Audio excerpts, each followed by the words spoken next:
नमस्कार मित्रांनो, मी प्रवीण राठोड. तुम्ही पाहता आमचे YouTube channel tech Marathi expert. तर मित्रांनो, आजच्या व्हिडिओमध्ये आपण सामाजिक न्याय विशेष सहाय्यक विभागामार्फत राबवण्यात येणाऱ्या संजय गांधी निराधार अनुदान योजनेसंबंधी महत्त्वपूर्ण अपडेट बघणार आहोत. जर तुम्हाला संजय गांधी निराधार अनुदान योजनेचे पैसे तुमच्या बँक खात्यामध्ये जमा झालेले नसेल किंवा तुम्हाला माहीत नसेल की जमा झालेले आहे की नाही, ते कसे पाहायचे आजच्या व्हिडिओमध्ये मी तुम्हाला सांगणार आहे. त्यासाठी हा व्हिडिओ शेवटपर्यंत बघा. चॅनलवर नवीन असाल चॅनलला सबस्क्राईब करा. तर मित्रांनो, सर्वात अगोदर तुम्हाला sas.mahaIT.org.in च्या वेबसाईटवर यायचे. या वेबसाईटची लिंक मी तुम्हाला डिस्क्रिप्शनमध्ये दिलेली आहे. त्याचबरोबर आमच्या टेलिग्राम चॅनलवर सुद्धा या वेबसाईटची लिंक तुम्हाला पाहायला मिळणार आहे. यावर आल्यानंतर तुम्हाला लाभार्थी स्थितीचा ऑप्शन बघून घ्या, त्यावर तुम्हाला क्लिक करायचं आहे. लाभार्थी स्थितीवर क्लिक केल्यानंतर तुम्हाला जे आहेत या ठिकाणी बेनिफिशरी स्टेटस या ठिकाणी पाहता येणार आहे.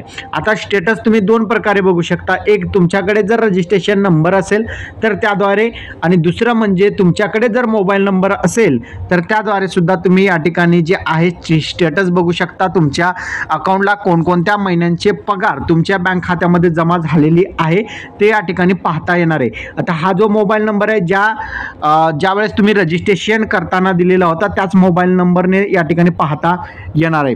त्याचबरोबर जर तुमच्याकडे रजिस्ट्रेशन नंबर नसेल आणि मोबाईल नंबर नसेल तर तुम्हाला सर्वात अगोदर या ठिकाणी नो युअर रजिस्ट्रेशन नंबर यावर क्लिक करायचं आहे.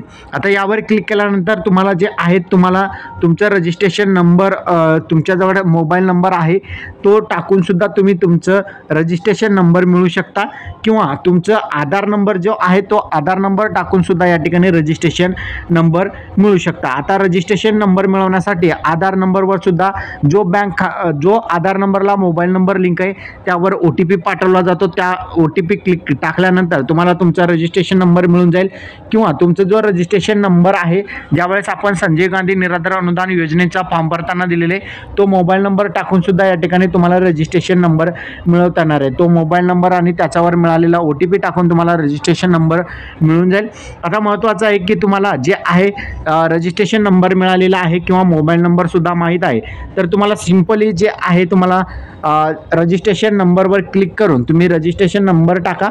यामध्ये रजिस्ट्रेशन नंबर टाका, या बॉक्समध्ये कॅप्चा टाका आणि गेट डाटा या ऑप्शनवर क्लिक करून तुम्ही कोणकोणत्या महिन्यांचे तुमच्या खात्यामध्ये पैसे जमा झालेले आहेत ते तुम्हाला पाहता येणार आहे. हा व्हिडिओ तुम्हाला कसा वाटला कमेंटमध्ये सांगायचा विसरू नका. आणि तुम्हाला पैसे मिळालेले आहेत का, कोणत्या महिन्याचे पैसे मिळालेले आहे नक्की कमेंटमध्ये सांगायचा विसरू नका. अशाच महत्त्वपूर्ण अपडेटसाठी चॅनलला सबस्क्राईब करून साईडच्या नोटिफिकेशन बेलला प्रेस करा. धन्यवाद.